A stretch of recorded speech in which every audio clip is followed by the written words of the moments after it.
Welcome to the Tax Alpha Solutions podcast, hosted by Matt Chansey. Matt is a tax consultant, author, and certified financial planner with almost 2 decades helping his clients grow their net worth. On the show, Matt brings together an array of specialists to share with you their experience and success along with strategies of the 1%. Matt Chansey is with Coastal One, member FINRA SIPC. And now, here's your host, Matt Chansey. Good afternoon, everybody. This is Matt Chansey, and this is another episode of the Tax Alpha Solutions podcast. Today, we have an attorney with a very different skill set on here a little bit. I think it's unique to anyone that I've interviewed to this point. It's Paul Rafelson, and his specialization with his law firm is merger and acquisitions, Amazon suspensions, and full service corporate law. But very much so, he is integrated in helping business owners go online and sell products. And I'm not going to do this any justice, but go online and sell products and compete in that environment and the regulatory environment and all the hurdles and challenges that are wrapped around that. And we've had some amazing pre-call conversations. And I was like, we got to get all this on tape. So Paul, thanks so much for joining us today. I appreciate the time. I appreciate being on here. Thank you so much for having me. This is really great, especially as a sort of former tax person. You know, I got my start in life as a tax lawyer, so it's been a real sort of turn for me. But you know, I have a love and appreciation for tax as always. So, well, it's in whether people realize it or not, it's in everything we do, right? Absolutely. So, and it fuels those regulators that are up your client's butt all the time. Well, it's funny. People always say, well, how do you know anything? You're a tax lawyer. Like, it's like, aren't you busy on April 15th? And it's like, but you have no idea what tax lawyers do. It's like, we have to understand all the other stuff. Like, it's like, we're protocol converters, right? Like, we have to understand the nature of your intellectual property transaction because we have to convert that into something that's compatible with the IRS code. Right. So I had to learn IP law, right? When you're working on a major M&A project, right? Like, who do you think leads it? The tax team, because it's always about big tax advantage, right? Especially when you're working with GE or my former employers, right? Like GE or Walmart, right? It's like the tax team with the 200-page deck of how you're going to shift everything around, right, to make the most tax advantage. So it's like, where do you get that experience from? Like being a tax lawyer, the Internal Revenue Code, it's certainly the argument for flat tax. It's like a flat tax. It sounds simple, right? But nobody's arguing over what your taxable income times the tax rate is. It's the definition of taxable income is what we're arguing about in tax court, right? And that's the hard part. It's not the multiplication part. It's the tax part. It's the, what is your income? And so when you're dealing with huge companies, like you have to be able, especially when you were in my position, which was fighting the state governments, fighting the IRS, big transfer pricing cases, you had to learn the tech. Like, I mean, we had the IRS in a room. I remember one day at Microsoft, we were showing them the old Windows code base from like 3.1 Windows and the Windows like 95 code base. And we're trying to show them it's a completely new tech because they're trying to attribute value to the old tech versus the new tech. And it all had to do with complicated tax stuff that you read about. But I mean, nothing to do with tax law, right? Other than that, whether or not it's considered new tech, substantially new code or not, dictates whether or not how the tax law applies. So being a tax lawyer, to me, it's weird. We sometimes get bucketed with like, what are you doing on April 15th? I'm like, the same thing you are. I don't run on April 15th. That's not my day. There's my tax accountant's very busy, but I'm not. So that's my little rant because, it's a little bit of a chip on my shoulder too, because people always like, kind of like, oh, tax lawyer, like, what do you do? It's like quite a lot. So. Well, it's funny you bring that up, and this is just was something you said kind of triggered this thought in me. Is Code 1031 is a real estate exchange code. Yeah, absolutely. Yeah, right. And almost every year, legislatively, topics come up about, we should. Why are we giving the rich this benefit of exchanging an asset and them not paying capital gains taxes on the real estate when they sell it? But what they don't understand and what's rarely or never ever talked about is there are economic reports that suggest that when a piece of real estate trades, because the seller doesn't have to pay capital gains and the new owner tries to take that real estate to highest and best use, that they hire plumbers and buy equipment and all this stuff. And the sales tax and all the other types of taxes that are generated from that highest and best use of that new piece of real estate far outstrip the capital gains taxes that would have been paid from the the original seller, but that never gets talked about. No, you never look at the full economics. Yeah, there's sort of like, it's funny how tax has this retributional sort of approach. Like when you talk about like criminal law, they teach you like, what are the reasons? Why do we have a criminal law system? Why do we have imprisonment? Is it about retribution? Is it about is it about setting an example? And it's sort of like the same with tax sometimes. Like it doesn't necessarily logical that we're like engaging in certain tax policies, but we feel like we must, right? We feel like it's a matter of policy. We must, and it's like, that's not really that. I mean, when you look at the numbers, what is it? The 80,000 new agents are supposed to bring in, like, we're spending almost as much money as they're expected to bring in. It's almost stupid. It doesn't even make any sense. Like, right? Like it's a break-even proposition. Why are you doing it? And you're bringing an extra 20 billion or something. It's like it's some number that is an absolute rounding error in the level. I mean, I used to deal with $4 billion issues with the IRS, right? Single issues, right? $20 billion in the grand scheme of our government is a rounding error, right? I mean, we print off trillions like there's no tomorrow, and I'm not saying you should or should. I'm just saying it is a fact, right? And we're spending. So, what does 80,000 new agents do? That scares the living crap out of me because I'm thinking for my clients. Actually, I shouldn't say it scares the crap out of me. I should probably be celebrating and buying a Lambo because my clients are going to be in a lot of, having a lot of trouble because who are they going after, right? In my opinion, right? I'm thinking S corps, right? The number one most ignored. Right. I mean, the accountants talk about it all the time, right? Like S corps are statistically the least likely to get audited, right? Well, guess what?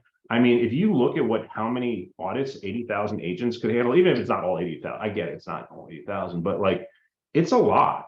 It's a lot of people. Like when you look at the number of S corps that are out there and the number of agents who are required to have a healthy portfolio of audits, I mean, I worry about the state of American business. And it kind of goes to what we were talking about earlier about, again, yet another hit against the American business, because from where I'm standing, yes, most of my clients are small businesses, and a small business could still be doing 20, 30 million. Don't get me wrong. Like small business doesn't mean like micro business, right?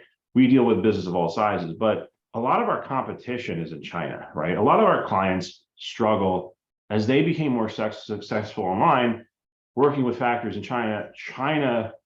The factories in China became aware of, hey, we can cut you out. We view you as a middleman. We can cut you out, go direct to the American consumer, and we can do so regulation-free. We don't have to pay taxes in the United States. And certainly China is incentivizing to the China factories to bring more dollars in. They want more dollars. So they're really not paying taxes in China either, right? So they're tax advantaged at home. They're tax advantaged here. They're regulation advantaged because there's almost no repercussion, right? If a company in China puts lead in your kids' pencil boxes or whatever, pencil, like real lead in your pencils as opposed to graphite or whatever, in the paint, there's no repercussion, right? At the worst case, they might lose a container, but like there's no real repercussion for a big business, whereas the American business owner constantly being hit with regulation after regulation after. I just did a video about the Prop 65 warnings in California, which are, sort of like everything you could possibly imagine causes cancer, reproductive harm. And it's like they have this sign up even when you walk into Disneyland. It says like caution, some chemical somewhere in the products or the roller coasters is going to cause reproductive harm. It's on everything in California. It's like a joke, but it's also turned into a huge money-making opportunity for lawyers because they can kind of act as private attorney generals and play gotcha to small businesses that weren't aware of California law because they're not from California.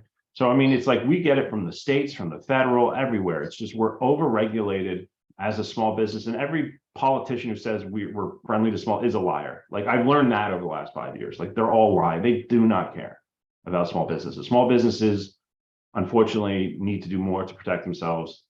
I'm going to stop ranting. But, so yeah, from taxes to everything else, we just got to stop. But because I see it every day. I'm not, politically, I'm agnostic. I, hate all political parties equally. I find it all annoying. I believe in social safety nets. I'm not, but this is gross. Like what I worry about it because I don't want to see some business owner who's making like 150, 200K a year have to spend an insane amount of money going through an IRS audit. And if you've ever been through an IRS audit, like or a state or the state equivalent, right? I mean, they're going to get their pound of flesh somewhere, right? Their burden of proof is pretty low. They just have to put a number on you, and it's on you, right? If you get hit with a $10,000 assessment from the IRS, I mean, you pay it. Really, there's not a lot of opportunity. There's not a lot of reason to fight because your cost of fighting it is going to be more than paying it, right? And you risk, right? So it's like the juice isn't worth the squeeze in those scenarios, like $10,000, $20,000 assessments.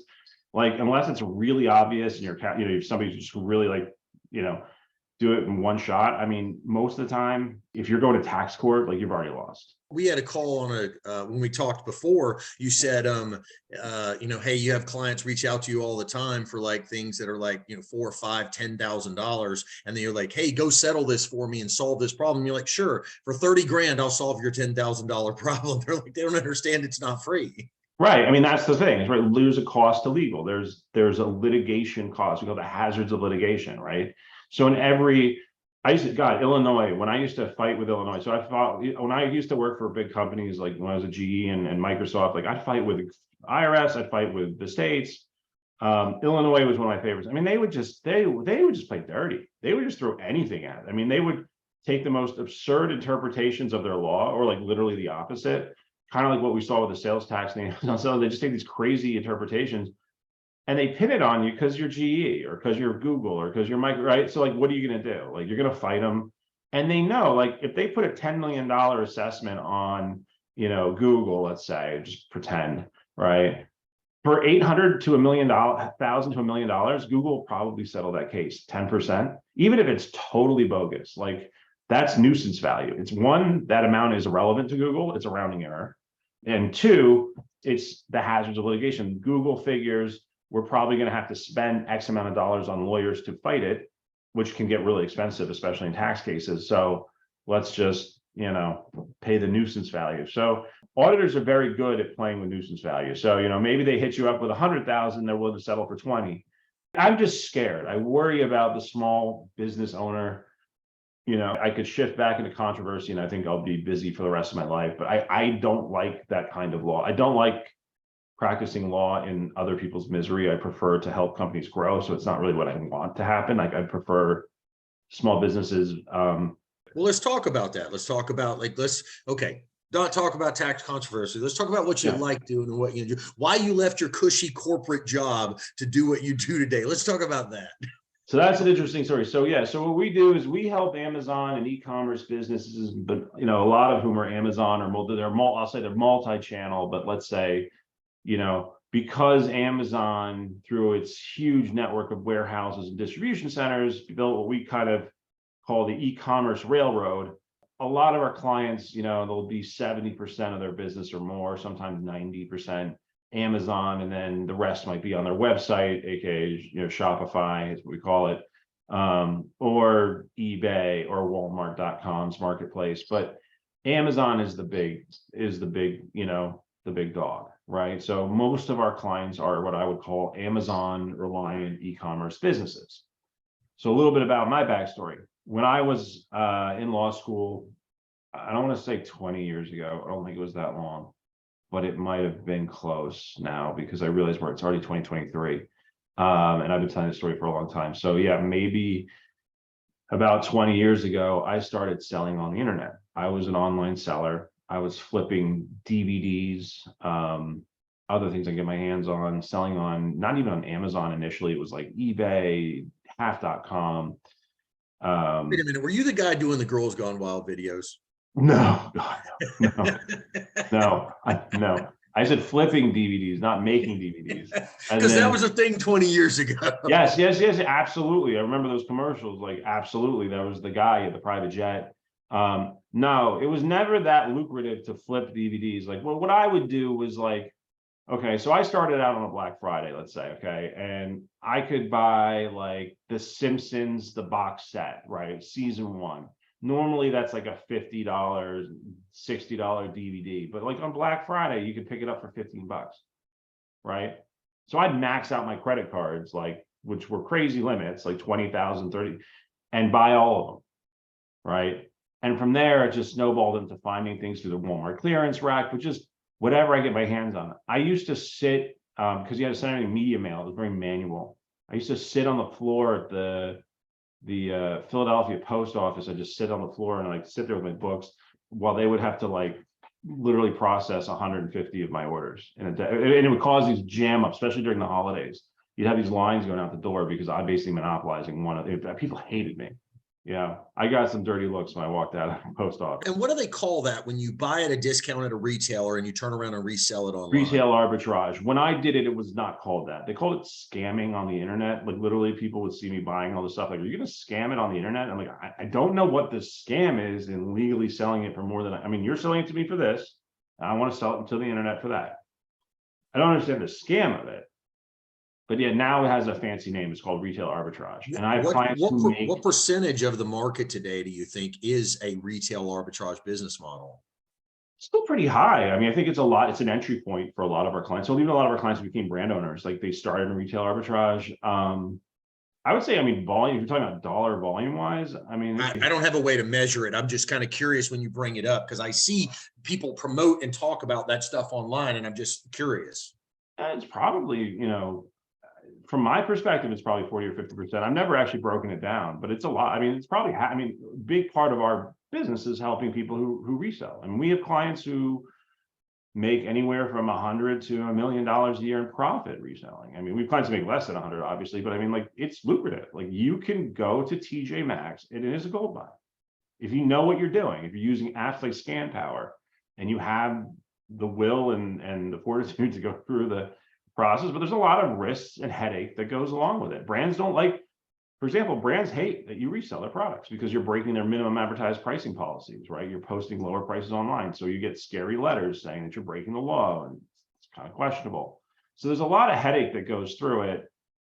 People do it sometimes entirely online. Like they find products I mean, literally people can do arbitrage within Amazon. They can find products, on one listing and then hold it and sell it on another. It sell it again for more than they paid for it. I mean, it's crazy what people do. But yeah, it's a big part of who we support. And I like those people because that's who I was, right? So I have, my heart is, I support those people. We do a lot of work protecting the arbitrage community because we know that those people, that's pure heart and hustle, right? Like that's what they are. Why aren't many, I guess my mind would go, I have two questions. Number one, how closely related to that is the term that I hear used all the time called get into drop shipping or whatever, right? Because you hear that kind of thing about getting online or I guess you don't hold any inventory, you're just a marketer of it and then somebody else ships it and all that for you. And then I guess my question on that would be, if somebody's got enough hustle to find the retail arbitrage opportunity, why wouldn't they find a product that they could buy wholesale per se, and then just become a reseller of a wholesale product in a more traditional value chain? So a couple of reasons. One, that's actually that is a common. So if I had to sort of like bucket Amazon sellers, I would say you've got your arbitragers, your wholesalers, and your brand owners, right? And drop shippers sort of fit somewhere in the middle. So if they're drop shipping, like, it used to be more prominent in the earlier days of Amazon when you had what we call generic listings, where like, everyone made the same, phone case or something. And there was no like brand really associated. But once, people really understood how trademarks worked and that like you should have your own, like drop shipping kind of fell out. So I see more drop shipping websites than I do drop shipping directly on Amazon. I don't see, because if you're drop shipping, you're really not building a brand for yourself. You've got a source, and usually drop shippers are good at really aggressive pay-per-click advertising or Google Ads stuff, AdWords. We don't see a ton of just like true drop shippers anymore. It's kind of fizzled out, and from what we see, there was a time where that was popular. It's sort of like the t-shirt on demand people, right? Like where they can print on demand. Like that's a big thing, right? Where it's like you go to like Printify and Shopify or whatever, and just right, you link run it to the ad and it custom prints it on demand, and then exactly. So you can have like 1,000 shirts in your inventory of different bits of art that either you created or you licensed. Most of the time, I hate to say it, our clients never get the licenses right for that. Like they just have no idea, and it's amazing how long they can get away with it for as long as they can. But it's like, yeah, I had no idea.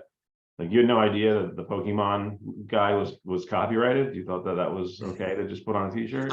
I knew a guy that did that in college. Like every time something would happen in the national media or the news, like he would have a sketch created of whatever it was, create some little catchy slogan around it, put it on a t-shirt and sell 200-300 of them for $10-20 a piece. His cost in them was probably $1 a piece, right? And so yeah, but it was just these stupid things that would come up in the meet. Like, for example, and this is unfortunate that it happened, and this will date this a little bit, but that kid that had the heart attack on like Monday Night Football the other day, right? Like, maybe he would create a shirt and say, hey, prayers for you or something, for that guy, and put it on there and do something like that. And because it was timely, it was relevant, it was things that people were all talking about. And, he would maybe, in today's world, maybe he'd say, hey, I'm going to give 20% of all the proceeds to that kid's charity or whatever like that, who knows, to promote sales.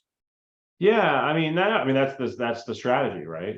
That's 100% the strategy. So I'm not surprised. A lot of, there's all these sort of like subcultures, right? There's the book resellers, right? The book resellers, the problem right now is that the big textbook companies are basically trying to put an end to resale. They're trying to really, they're claiming they're taking very liberal, I'll say very liberal definitions of counterfeit. I question whether they really can tell. And they're basically making it so that you would never want to sell ever a used book. And there's a reason. They want adoption. They want to sell a new book. And they want digital books, right? They want to basically get rid of the market for used books because they make no money on used books.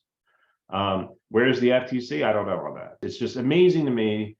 There's so much shenanigans going on, and it's like, but then, your small business client gets, nailed for something stupid that, like, some obscure law, and it's like, they'll throw the book, because it's unfortunate, but like the government, I never realized it's working in large companies, because I thought large companies had their issues, but it's like, boy, does the government love throwing the book at the little guy, because there's no hope, and they get wins that way. And it just feels so, I don't know.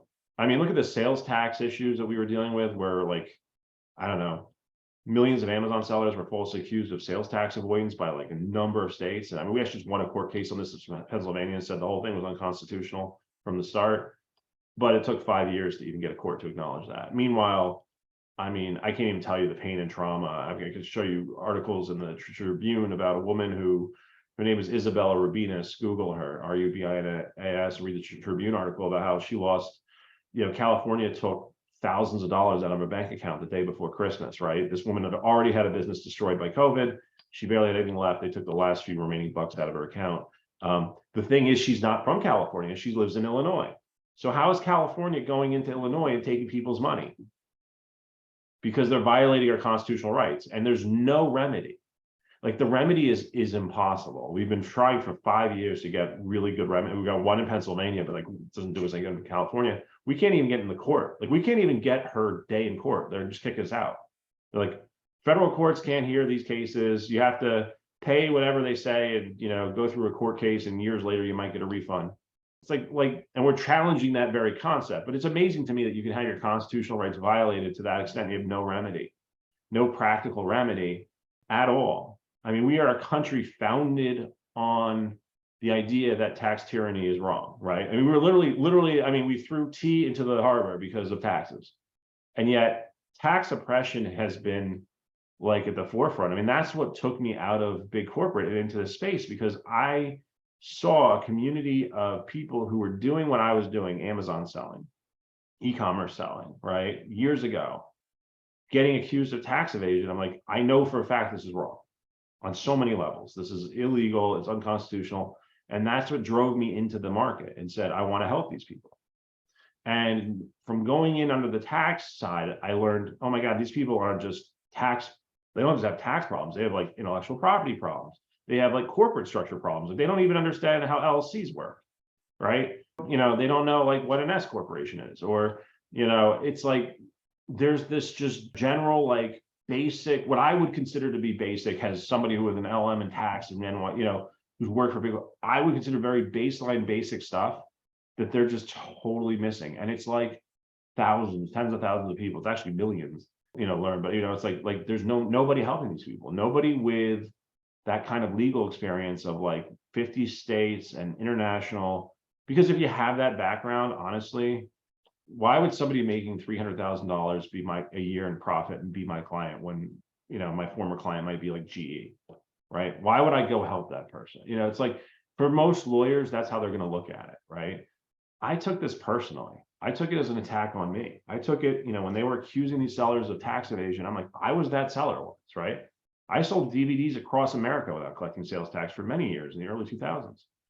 This feels like an attack. And I'm like, so that's kind of what drove me into this. But And to go back to your question, so yes, there is a progression from arbitrage to wholesale, and then brand ownership is kind of what we see are the big three. How many people make that journey and successfully move through stages?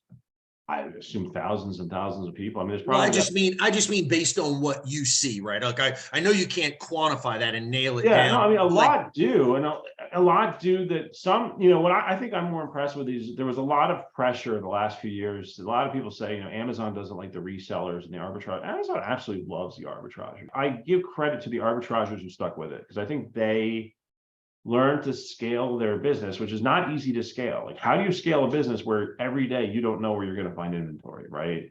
You're going to go to TJ Maxx, Marshalls, Walmart, God knows wherever, right? Wherever they have clearance inventory, wherever they have, you know, crazy deals, you're going to go everywhere and you're going to find inventory. And you're basically scrounging, like you're basically it's like a scavenger hunt. Your business is a scavenger hunt. But I have seen people grow their scavenger hunt business into $10 million a year gross businesses.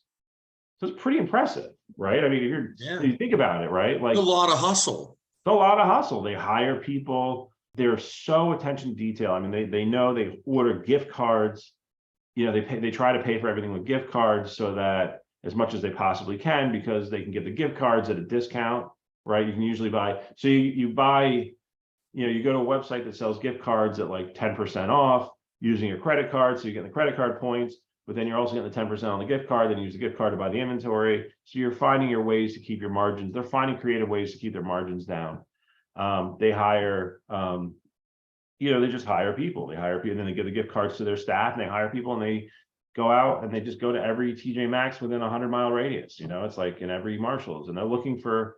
They have their little phones and they're scanning everything. It's crazy. I love that hustle. I love that anyone can do it. I love that people, you know, it's not without its risks, and it's, you know, people make mistakes, but I love that it's a relatively low barrier to entry. What I've seen more of lately is a lot of people just kind of go straight into brand ownership because people realize, like, especially after the last year we had in 2021 and partially in 2022, but especially 2021, and actually going back to 2019, where people were actually building brands on Amazon and selling them for ridiculously high multiples. I mean, we did mergers and acquisitions, right? Fancy way of saying exiting your business, right? Fancy way of saying that, right? We helped our clients exit to the tune of about $250 million in 2021, right? So these are brand owners, you know, doing anywhere from a couple $100,000, you know, $200,000-$300,000 a year in profit to $10 million in profit. I think it was the largest ones we worked on, selling their brands for ridiculously high multiples. You know, so brand ownership becomes lucrative because when you have a reselling business as an arbitrage business, it's hard to sell that, right? It's hard to say what's your. Now you could argue if you have enough employees, maybe you have a workforce in place, like the Bud Selig case and the famous IRS case with Bud Selig and the what was the baseball team, the Cincinnati Reds, I think it was back then. But realistically, you have no brand, you have no reliable source. Like anyone can just start an arbitrage business. So it's hard to say, like, where's the multiple value, right? Where's that intrinsic value? Where's the goodwill? But when you own a brand on Amazon and you built a listing on Amazon, you've got reviews and it's got a certain amount of traction on the Amazon system to where it's got consistent revenue that can be grown, right? There was a belief that had real value.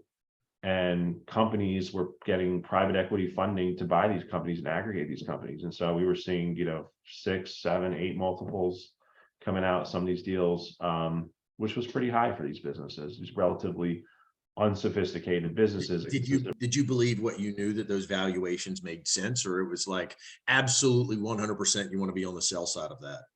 We were only on the sell side. Yeah, I know you were. No. Knowing what you know, thinking about it, would you have ever wanted to have been on the buy side? No. We knew we said it was a bubble. Like I can go back and show you a Facebook post from, I don't know, mid 2021 saying like, this is feeling like a bubble. I said, there's nothing wrong with selling your business in the peak of a bubble, like as long as you're on the sell side. But I mean, no, I could see it. And then for a number of reasons. One, a lot of these companies that were buying were like claiming that they knew how to do it better than everybody. You know, they knew how to do Amazon better than the owners did. They were wrong. They did not know what they were doing.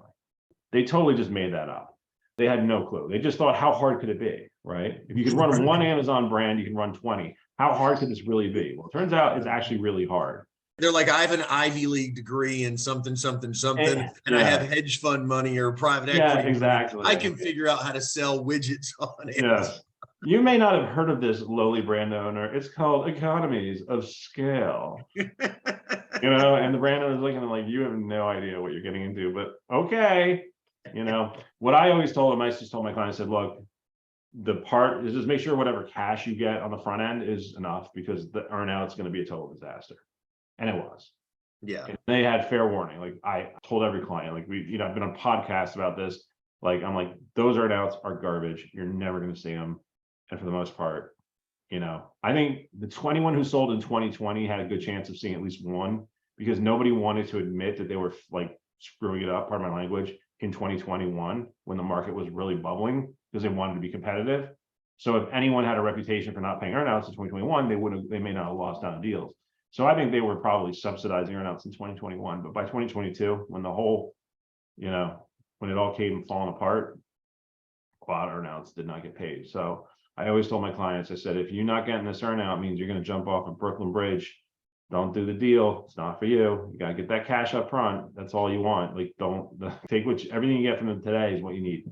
But it was a disaster. Earnouts are a risky bit, even in non-e-commerce related businesses. There's so many things and variables that change when you're not in control of whatever's going on anymore. And there's other factors influencing how the business is run, who's hired, who's fired, growth strategies and stuff that create conflicts.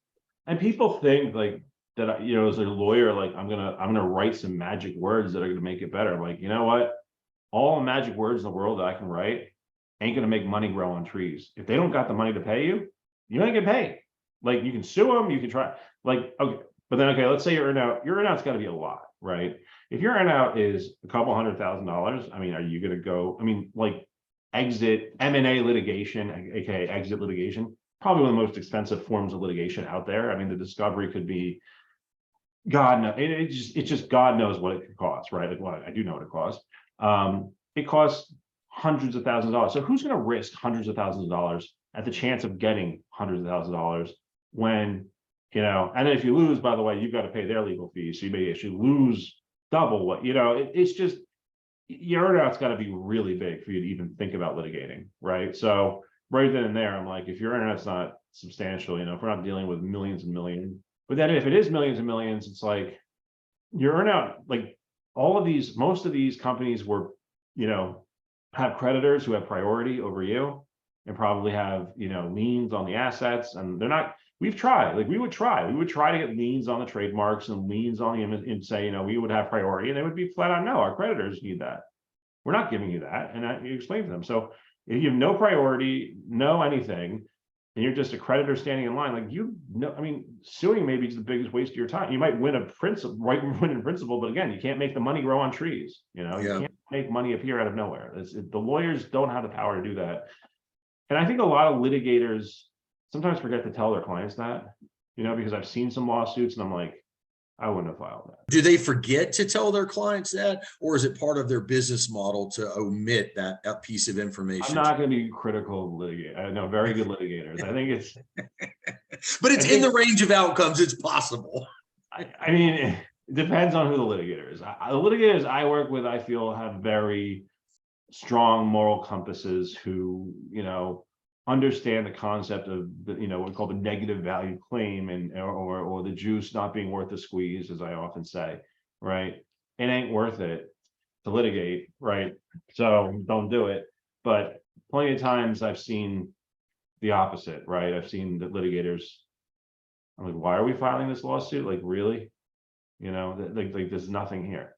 But good for them, I've been involved in one of those before in my life. So I personally have experience with, a big fancy law firm telling you all these promises that we're going to get all this done, pay us all these fees. We can absolutely. And then when the money's gone and you can't pay the fees anymore, they're like, I don't know, really can't help you. We thought we were going to do much better than what we did. I don't know what to tell you now. This is what so this is kind of what I build my practice around, is like being pragmatic. Like, I just, like you said, like, if I have a client who's like, my supplier owes me $5,000, I'm like, well, don't work with that supplier again, I guess. like, I'm sorry. Or, my favorite are the clients who get sold, they have supplier contracts in China, right? And they get some lawyer to write up a supplier contract with their supplier in China, but they don't understand that, one, contracts in English are completely unenforceable in China. So what did you really write up? I mean, the way it works in China with your supplier is either you work with some intermediary who has a ton of market power who can just like get your factory in line or won't work with that factory. Two, you have a good relationship with your factory, and oftentimes the saying is your factory will treat you well if they feel there's further business to be done. Once the feeling of further business goes away, that's when it starts to get dicey, right? Once they feel from you like you're no longer a business partner, and then they, right? But the idea of like spending like thousands of dollars or any amount of money, like writing up contracts with your supplier, it's like no amount of money, I think, unless you're huge, right? Like, I'm talking about clients in the scale that I'm dealing with, no amount of money. You're not going to court in China, right? We're not going to have one of those like, I forget what it's called, like those, where it's like the dual language contracts. It's just not going to, it's not going to fly. Like if your supplier doesn't fulfill their obligations, and you lose a couple $1,000, $5,000, $10,000, whatever it is, even if it's 20 or 30, you're not going to have any recourse. Like you're just not going to have any real pragmatic. You're not going to go sue them in the middle. You're not going to Beijing Supreme Court, and suing them. That's just not happening. So it's funny you bring up all this stuff. You reminded me, I have a relationship with a gentleman that graduated college, moved to China, learned to speak Mandarin, got in the manufacturing business. And he is partially the reason that the furniture industry left the Carolinas, and took the manufacturing overseas. And 30 years later, sold. So he literally went there, learned Chinese, got into manufacturing, manufactured furniture, white labeled it, sent it back to the United States. 30 years later, sold that business for billions of dollars. Oh, absolutely. Nobody knows who he is because he white labeled everything under all the brand names that in furniture. He wasn't any of those big furniture companies, but he was the manufacturer of the furniture that had their white labels smeared across it. Right? Yeah, I mean, I bet many of your young viewers don't even know why North Carolina or what the significance of that is. But I mean, that was the place, right? I mean, that was the entire industry for if you were buying furniture back in the day. It was well, they know the auto industry, right? The auto industry came Detroit, right? And all that, right? Well, the furniture industry was created kind of in the Carolinas. That was where it was based. And for a long time, they had huge industries of manufacturing of furniture in the Carolinas. No, I mean, it's the way it went, right? It's all in China, but there's nothing we're going to do. I see there was a moment in time. So last 2021, the price of a container ship from China went from, you want to understand where inflation came from. The price of a container ship from China went from, call it $3,000. I mean, now it's even less, to $30,000. Okay. There's this article that we cite in some of our disclosure schedules. We talk about high fluctuations in shipping costs that our clients experience. Are you shipping me, with a P, not a T? Yeah. Right?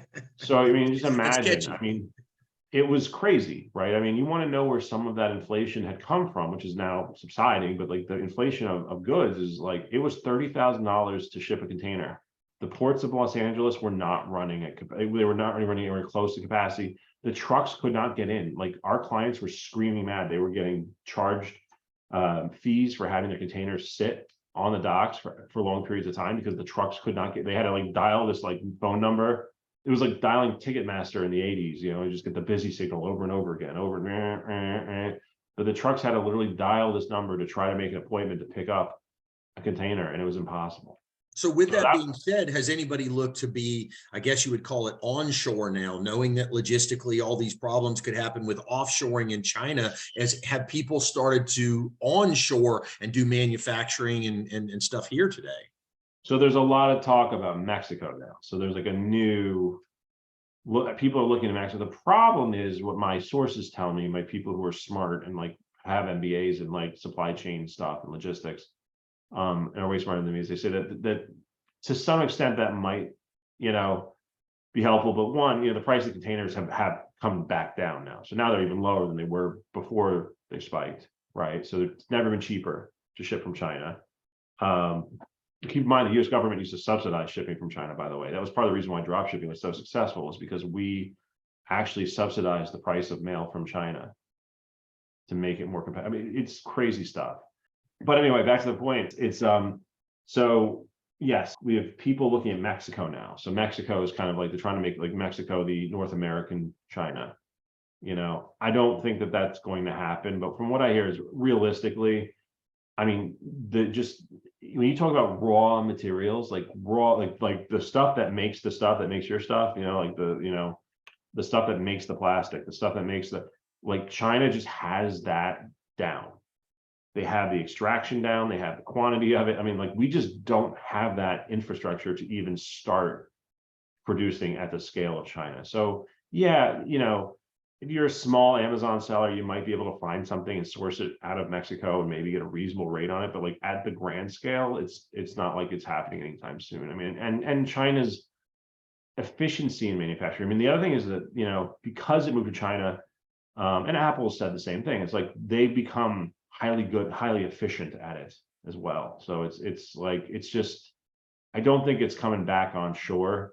There was an interesting video I saw about how much China invests in Africa, because Africa is sort of becoming China's China, if that makes sense. Yeah. So there are certain states in Africa, certain countries in Africa that China has invested ridiculous amounts of money. They built railroads and high-speed rails, and it's all like part of this, idea that they're pushing some of their manufacturing off into the African continent and getting. Well, they have natural resources, they have low cost of labor, and geographically it's closer to the Americas and whatnot than exactly. So they're sort of building their sort of outposts in various countries in Africa. It was an interesting, I'm trying to remember it was a YouTube video I saw that was really good about that, but I can't remember it. That would really explain all the ways China's really taken the long-term view in a lot of things from a global domination standpoint. They have really kind of been like,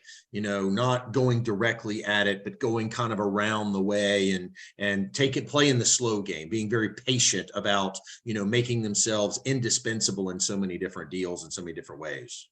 Oh, absolutely. They play the slow game, right? Like what they see as important, we don't. We just never thought of that stuff, and I think it's unfortunate. I think now they're huge power, and it is what it is. And again, my point of view is I don't think we're going to change that. I don't think America is ever going to regain.